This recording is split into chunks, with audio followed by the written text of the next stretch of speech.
ત્રાસ આપે એટલે બલિરાજાના ગુરુ શુક્રાચાર્ય મહારાજ અને દેવોના ગુરુ બૃહસ્પતિ અને ઈ જ્યારે પ્રભુ ક્ષેત્રની અંદર યજ્ઞ કરે અને યજ્ઞ કરે જો ઈ યજ્ઞ સફળ થાય તો દેવો દાનવોને જીતી ન શકે અને ઈ માટે ભગવાન વામન પરમાત્માએ જન્મને ધારણ કર્યો અને ભગવાન વામન પરમાત્માએ જન્મને ધારણ કરી અને એકદમ બલિ નામનો જે રાજા છે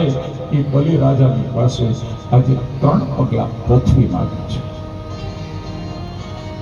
કે વિષ્ણુ વામન થઈ આવ્યા રે